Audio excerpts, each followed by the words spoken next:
കേന്ദ്ര മോട്ടോർ നിയമം tourist taxi മേഖലയ്ക്ക് ഗുണകരമോ?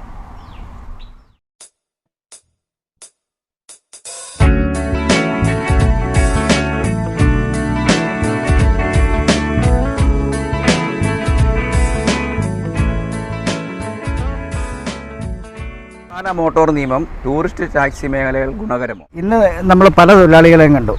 എന്നാൽ ഈ നിയമങ്ങൾ ഈ തൊഴിലാളികൾക്ക് ഒരു രീതിയിലും ഗുണകരമാകുകയില്ല എന്നുള്ളതല്ലേ ഇന്ന് നമ്മൾ മനസ്സിലാക്കിയത്. അല്ല, ഇന്ന് നമ്മൾ ആ ടൂറിസ്റ്റ് ടാക്സി ഓടിക്കുന്ന തൊഴിലാളികളെ കണ്ടല്ലോ, അതിൽ നമുക്ക് മനസ്സിലാക്കാൻ പറ്റുമല്ലോ. തീർച്ചയായിട്ടും. അപ്പോൾ ഇതിനെതിരെ നമുക്കൊരു വലിയ ഒരു ക്യാമ്പയിൻ തന്നെ നമുക്ക് മുന്നോട്ട് കൊണ്ടുപോകും, സർക്കാരിൻ്റെ ശ്രദ്ധയിൽപ്പെടുത്തുന്നത് അല്ലേ? ഓക്കെ, തീർച്ചയായും.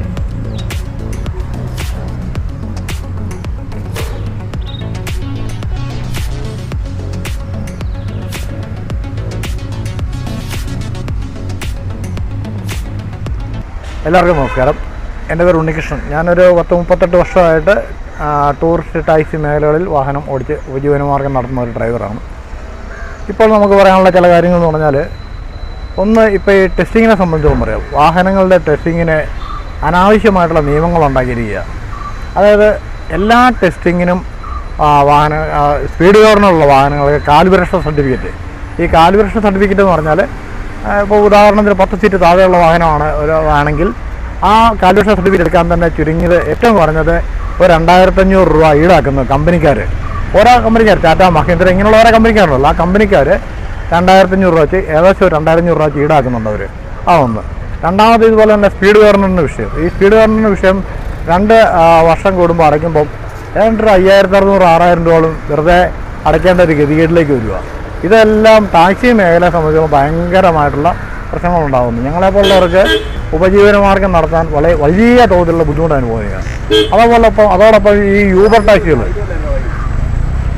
ടാക്സികൾ ഭയങ്കരമായിട്ട് വിഷയം ഉണ്ടാക്കുന്നു. യൂബർ ടാക്സികളെ തോന്നുന്ന വിധേനം വന്ന് അവർ ഗുണ്ടായുസ സ്റ്റൈലിൽ കൂടെ ഒന്ന് ഓട്ടം എടുത്തുകൊണ്ട് പോകുന്നു. അതുപോലെ കള്ള ടാക്സികൾ, നിരവധി കള്ള ടാക്സികൾക്കെതിരെ പല പ്രാവശ്യം പരാതി കൊടുത്തിട്ടും വേണ്ട ആർടിഒ ഉദ്യോഗസ്ഥന്മാരോ അല്ലെ പോലീസ് ഉദ്യോഗസ്ഥരോ അതായത് നിയമപാലകരാരും ഇതിനെതിരെ ശബ്ദിക്കുന്നില്ല.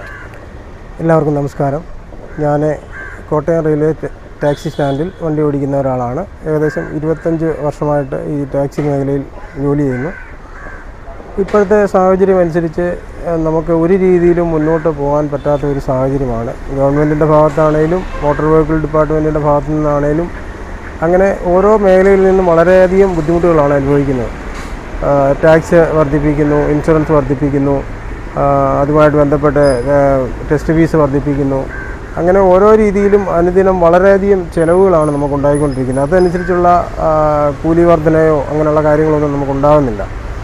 പിന്നീട് റെയിൽവേയിൽ കിടന്നുകൂടുന്ന ഞങ്ങളെ സംബന്ധിച്ചിടത്തോളം റെയിൽവേ പാർക്കിംഗ് പാസിൻ്റെ ചാർജ് കൂട്ടുന്നു. ഈ അടുത്ത സമയത്തും ജനുവരിയിൽ 1000 രൂപയോളം ഞങ്ങൾക്ക് വർദ്ധിപ്പിച്ചിരിക്കുകയാണ്. ഇതൊന്നും ഞങ്ങൾക്ക് താങ്ങാൻ പറ്റുന്ന കാര്യങ്ങളല്ല. പിന്നീട് ഒരിക്കൽ പറഞ്ഞാൽ ഇവിടെ യൂബർ ടാക്സി, അതുപോലെ ഓൺലൈൻ ടാക്സി, കള്ള ടാക്സികൾ, ഇത് വളരെയധികം കൂടുതലാണ്. നമ്മൾ ഇവരെയൊക്കെ പറഞ്ഞു വിടാമെന്ന് വിചാരിച്ചാൽ തന്നെ അവർ ഗുണ്ടായുസ സ്റ്റൈലിലാണ് ഇവിടെയുള്ള ടാക്സിക്കാരോട് ഇടപെടുന്നത്. അപ്പം നമുക്ക് എല്ലാം കൊണ്ടും ജീവിത സാഹചര്യം വളരെ ബുദ്ധിമുട്ടാണ് മുന്നോട്ട് പോകുവാൻ. ഗവൺമെൻറ് ഭാഗത്തുനിന്ന് ഇതിനൊരു അടിയന്തര തീരുമാനം ഉണ്ടാക്കിയില്ലെങ്കിൽ ഞങ്ങളുടെയൊക്കെ സാഹചര്യങ്ങൾ വളരെ മോശമായിട്ട് കൊണ്ടിരിക്കും. ഞങ്ങളുടെ വീടുകളിൽ പ്രായമുള്ളവരും കുട്ടികളും ഒക്കെ ഉള്ളതാണ്. ഇവരുടെയൊക്കെ വിദ്യാഭ്യാസവും പ്രായമുള്ളവരുടെ ചികിത്സകളും ഇതൊന്നും ഞങ്ങൾക്ക് ഇപ്പോൾ ചെയ്യാൻ പറ്റുന്ന ഒരു സാഹചര്യത്തിൽ കൂടെ അല്ല പോകുന്നത്. കാര്യം വരുമാനം വളരെയധികം കുറഞ്ഞു. 3-4 ദിവസം കൂടിയിരിക്കുമ്പോൾ 1000 രൂപയുടെ ഓട്ടം പോലും ഞങ്ങൾക്ക് കിട്ടുന്നില്ല. ഈ ഊബറുടെ ഒക്കെ എന്ന് പറയുന്ന എറണാകുളത്തു നിന്നും മറ്റു സ്ഥലങ്ങളൊന്നും ഇരട്ടി കൂലിക്ക് ഇങ്ങോട്ട് വന്നിട്ട് തിരിച്ച് സാധാരണ കൂലിയേക്കാൾ കുറച്ച് ഇവിടുന്ന് പോകുമ്പോൾ വരുന്ന യാത്രക്കാരൻ അവരെ ആശ്രയിച്ച് പോകാൻ ശ്രമിക്കുകയാണ്. അതുകൊണ്ട് ഞങ്ങൾക്ക് കിട്ടേണ്ട ഓട്ടം പുറത്തുനിന്ന് വരുന്നവർ കൊണ്ടുപോകുന്നത് കാരണം അങ്ങനെയും ഓട്ടം ഞങ്ങൾക്ക് വളരെയധികം നഷ്ടപ്പെടുന്നു. ഇതൊക്കെയാണ് ഞങ്ങൾക്ക് ഈ മേഖലയെക്കുറിച്ച് പറയാനുള്ളത്. അതുകൊണ്ട് അടിയന്തരമായിട്ട് ഇതിനൊരു നടപടി ഉണ്ടായില്ലെങ്കിൽ ഈ ടാക്സി മേഖലയിൽ, അതായത് പരമ്പരാഗതമായിട്ട് ഈ ടാക്സി മേഖലയിൽ നിൽക്കുന്ന ആൾക്കാർ ജീവിത സാഹചര്യം വളരെ മോശമായി പോവും. അതുകൊണ്ട് അതിന് വേണ്ട നടപടികൾ സ്വീകരിക്കണമെന്ന് മാത്രമാണ് ഇത്തരണത്തിൽ പറയാനുള്ളത്. സാധാരണ ടാക്സി വാഹനങ്ങൾ അനുഭവിക്കുന്നൊരു പ്രശ്നമാണ്.